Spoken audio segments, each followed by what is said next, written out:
Hello students. पिछला video में DC theory के बारे में बतलाया था, तो आज मैं उसी चैप्टर से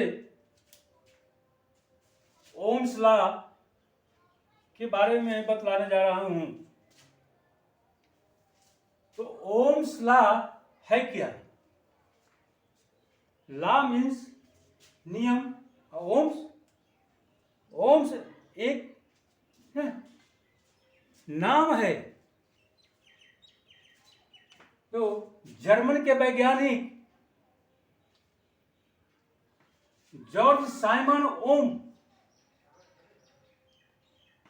ये जर्मन के एक वैज्ञानिक थे।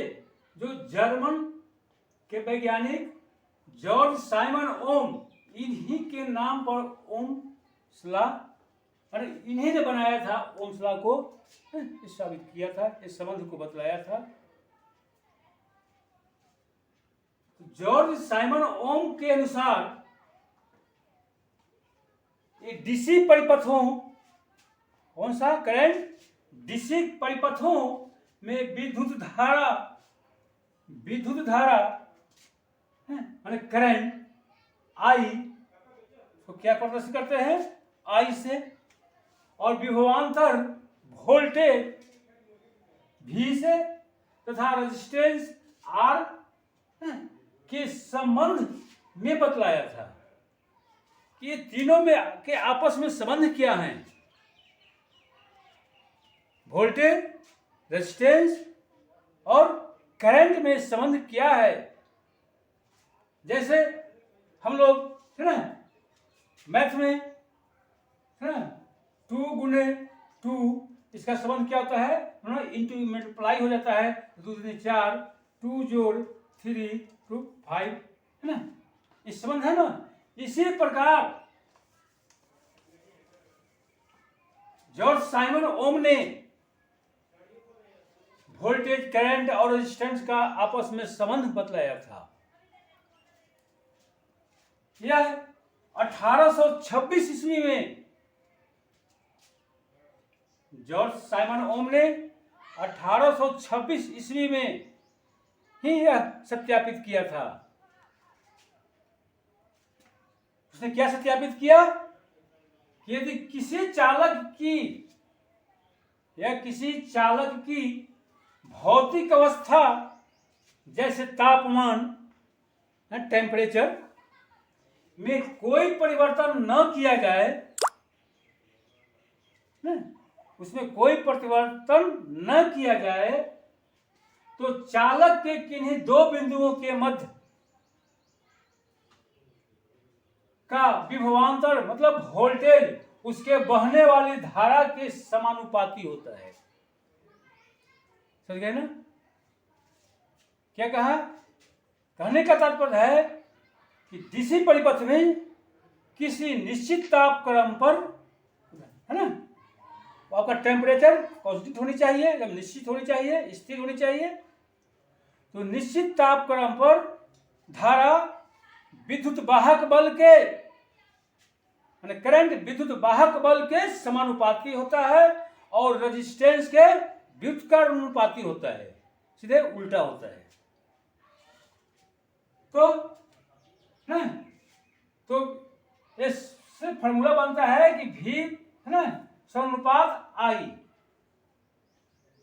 है, अर्थात जैसे जैसे वोल्टेज बढ़ेगा ना, वैसे वैसे करंट भी बढ़ता है। अगर वोल्टेज की मान को हम बढ़ा दें तो ना इसके अनुपात में ये भी बढ़ता है, करंट भी बढ़ता है। तो हर V, है ना, अनुपात को हटा दें, अनुपात को हटा दें तो V बराबर I इंटू आर। आर क्या है? कांस्टेंट है। आर वह स्थिर कांस्टेंट है। तो है ना, तो फिर I बराबर V बाई आर, और R बराबर V बाई, है ना,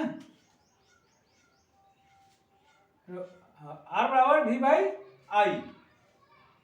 ये फॉर्मूला निकालने के लिए एक और है ना, ऐसे तरीका है ना। जैसे एक त्रिभुज बना लें, एक त्रिभुज बना लिया, ठीक है, इसको दो भाग में डिवाइड मैंने कर दिया। ऊपर भी आई आर लिख दिया। अगर इससे नहीं समझ में आता है तो ये ना, इससे हम बहुत आसान से हम ये फार्मूला को हम निकाल लेंगे। तो जो इसको हमको निकालना है,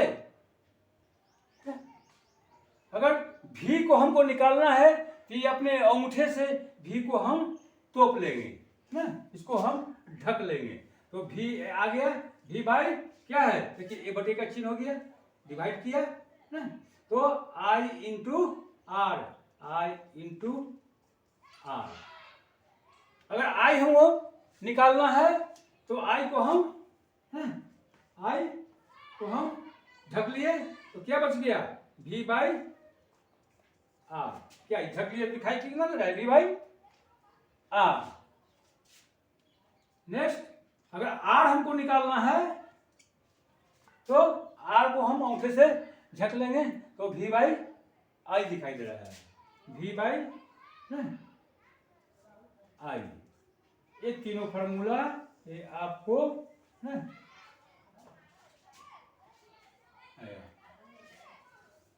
अब हम इसको वेरीफाई कैसे करेंगे, कैसे जानेंगे कि जब हम वोल्टेज और करंट को बढ़ाते हैं, है ना, तो ना ये रेजिस्टेंस आपका स्थिर रहता है, कांस्टेंट। तो ये ओम्स लॉ जो है, इसको सत्यापित करने के लिए हमें बहुत सी सामग्री की जरूरत पड़ती है। तो क्या है, एम मीटर है, 0 से 1 एम्पियर तक डीसी, वोल्ट मीटर 0 से 10 वोल्ट, ए भी चाहिए डीसी, रिहोस्टेट 0.25 ओम का, और रेजिस्टेंस 10 ओम का ना। ये रेजिस्टेंस ये जो है ये 10 ओम का रेजिस्टेंस, ये 10 ओम का, और बैटरी चाहिए ये 6 वोल्ट का है। वायर एक कनेक्शन करने के लिए, सर्किट बनाने के लिए हमें वायर चाहिए, वायर जरूरत पड़ेगा। ये पुश बटन स्विच, एक पुश बटन ये स्विच यहाँ लगा देंगे, ठीक है, यहाँ पुश बटन स्विच लगा देंगे।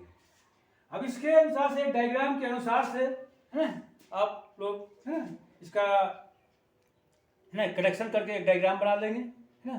ये कैसे कैसे जुड़ा हुआ है, देखिए ये एम्पियर मीटर है ना, ये रिहोस्टेट है, ये वेरिएबल रिहोस्टेट जो है वैरी करने वाला, ये मान को कम बेसी करता है।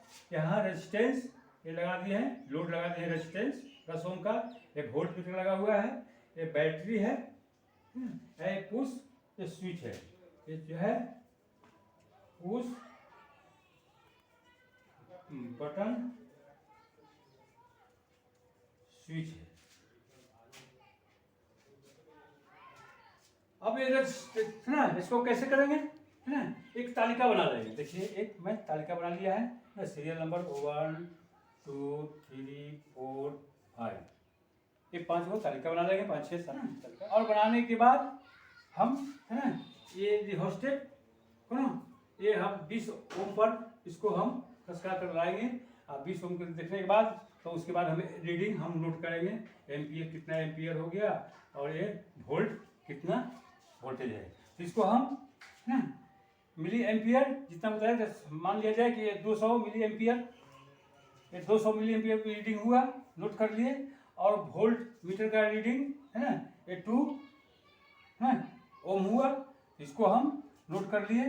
तो है ना इसके बाद भी बाई आई, ये भी बाई आई, तो आर हमको निकालना है ना, तो आर निकालते हैं। तो हर स्थिति में ये 10 ओम, ये कैलकुलेशन करने के बाद ये 10 ओम आ जाएगा। फिर इसको हम रेजिस्टेंस को फिर थोड़ा सा है ना रियोस्टेट को फिर थोड़ा सा वेरी करेंगे। वेरी के बाद हो गया 15 ओम पर इसको हम सेट करेंगे और उसके बाद जो भी इसका रीडिंग आएगा यहाँ नोट कर रहे हैं ना कैलकुलेशन करके, तो फिर उस हालत में भी यह 10 ही ओम बतलाएगा। तो दोस्तों आप लोग है ना इसको प्रैक्टिस करेंगे। तो आज का वीडियो मैं यहीं समाप्त करता हूँ। Thank you.